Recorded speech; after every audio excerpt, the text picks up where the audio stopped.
Dalam sebuah perseroan terbatas atau PT, direksi atau direktur berwenang untuk mewakili perusahaan, baik ke dalam maupun keluar perusahaan, menjalankan roda perusahaan, dan hal-hal lainnya sesuai dengan Undang-Undang Nomor 40 Tahun 2007 tentang Perseroan Terbatas atau Undang-Undang PT.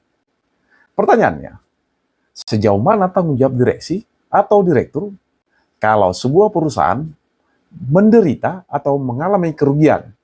Atau sejauh mana tanggung jawab direksi atau direktur secara hukum kalau ada dugaan dalam sebuah perusahaan telah terjadi dugaan tindak pidana, apalagi sebuah perusahaan berbentuk BUMN atau perusahaan swasta yang mempunyai proyek atau kaitan dengan pemerintah atau BUMN.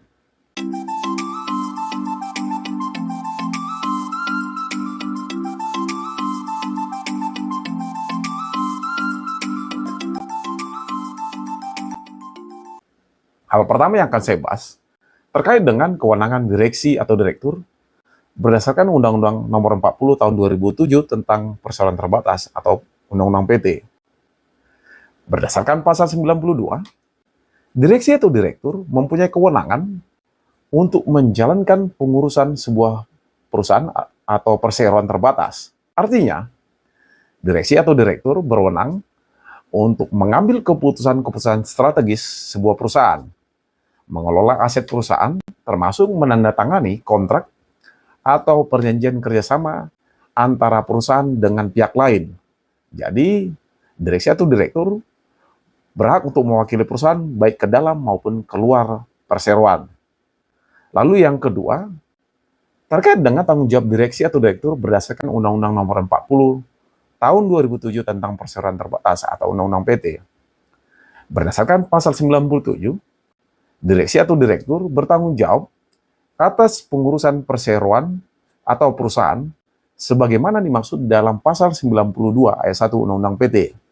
Jadi, direksi atau direktur wajib menjalankan tugas dengan itikat baik dan penuh tanggung jawab untuk kepentingan perseroan atau perusahaan sesuai dengan maksud dan tujuan perseroan atau perusahaan. Menjalankan keputusan Rapat Umum Pemegang Saham atau RUPS, termasuk untuk menyusun laporan keuangan tahunan dan melaporkannya kepada Rapat Umum Pemegang Saham atau RUPS. Pertanyaan, sejauh mana tanggung jawab direksi atau direktur kalau terjadi kerugian dalam sebuah perusahaan yang berbentuk perseroan terbatas atau PT? Pertama, batas tanggung jawab direksi atau direktur apabila perusahaan atau perseroan terbatas mengalami kerugian. Berdasarkan pasal 97 ayat 3, di situ dengan tegas dinyatakan, direksi atau direktur bertanggung jawab penuh secara pribadi atas kerugian perseroan jika direksi atau direktur yang bersangkutan bersalah atau lalai menjalankan tugasnya sebagai direksi atau direktur.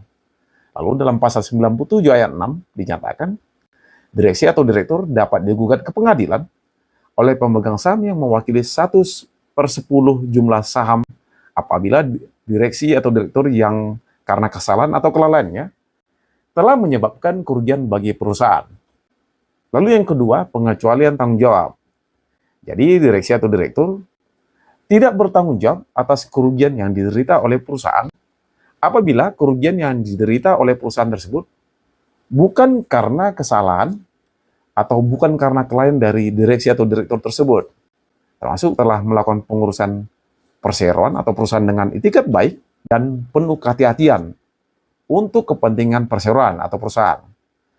Jadi, termasuk juga apabila direksi atau direktur tidak mempunyai benturan kepentingan antara kepentingan perseroan atau perusahaan dengan kepentingan pribadi si direktur atau direksi, baik secara langsung maupun tidak langsung.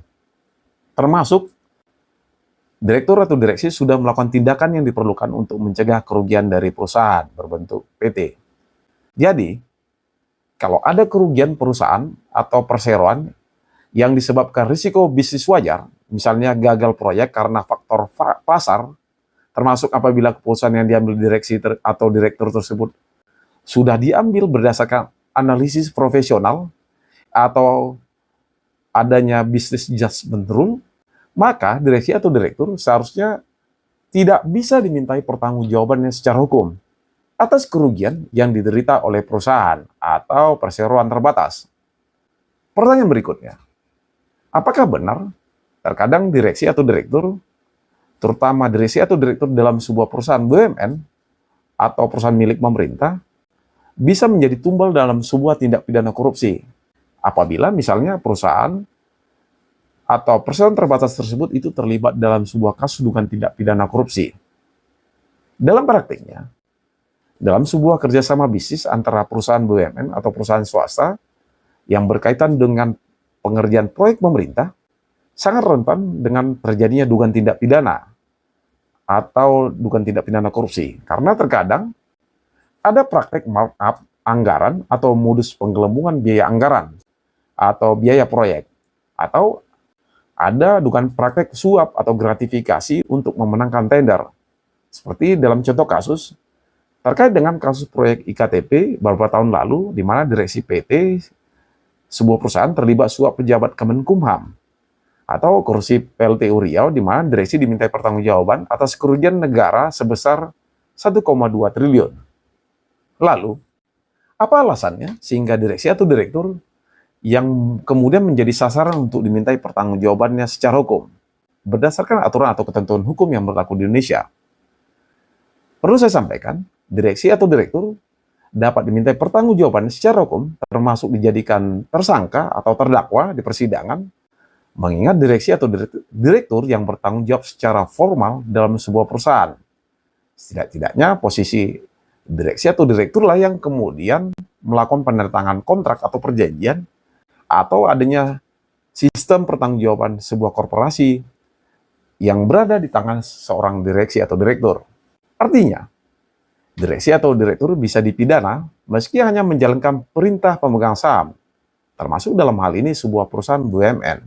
Lalu, langkah apa yang harus ditempuh oleh pemerintah dan penegak hukum atau kita selaku praktisi hukum? Pertama, revisi regulasi atau aturan dengan mempertegas batas tanggung jawab direksi atau direktur dalam Undang-Undang PT dan Undang-Undang Tipikor agar tidak terjadi multitafsir, dan memperkuat whistleblower sistem untuk melindungi direksi atau direktur atau komisaris yang melaporkan praktek korupsi. Lalu yang kedua, penegakan hukum yang adil, di mana penegakan hukum yang adil di sini artinya tidak ada perbedaan atau diskriminatif. Jadi jangan hanya menyasar ke direksi atau direktur, tapi juga kepada pihak yang memberi instruksi, termasuk pejabat atau pemegang saham. Termasuk juga perlu dilakukan audit atas proyek strategis nasional, misalnya dengan membentuk tim independen untuk mengawasi proyek-proyek pemerintah atau proyek-proyek yang dikerjakan oleh badan usaha milik negara atau BUMN. Lalu yang ketiga, edukasi dan pencegahan. Jadi perlu dilakukan pelatihan kepatuhan atau compliance yang wajib dilakukan bagi direksi atau direktur BUMN atau swasta yang bekerja sama dengan pemerintah, termasuk sanksi berlapis bagi perusahaan yang terbukti korupsi. Misalnya wajib bayar denda besar dan blacklist dari proyek pemerintah. Jadi, kewenangan direksi atau direktur bukanlah kekuasaan mutlak dan bukan hanya semata-mata seorang direksi atau direktur itu mempunyai penghasilan atau bonus yang besar. Karena di baliknya ada risiko pidana yang mengintai jika tidak diimbangi dengan compliance yang kuat. Jadi pemerintah dan penegak hukum harus berkolaborasi untuk menciptakan ekosistem bisnis yang bersih dan akuntabel. Satu hal yang perlu kita apresiasi dan dukung, mari kita dukung Kejaksaan Agung dan lembaga penegak hukum yang terus membongkar dan menindak dengan tegas kasus korupsi yang terjadi di Indonesia. Tapi, jangan sampai karena sebuah perusahaan mengalami kerugian karena menjalankan bisnis, maka kemudian direksi atau direkturlah yang langsung diproses secara hukum dan ditetapkan sebagai tersangka. Kecuali memang dalam sebuah keputusan bisnis tersebut, memang ada dugaan direksi atau direktur melakukan penyalahgunaan wewenang atau kekuasaan, atau si direksi mendapatkan sesuatu seperti yang saya sampaikan tadi. Terlepas dari semua itu, keadilan harus ditegakkan walaupun langit runtuh. Atau fiat justitia, rakyat kolum.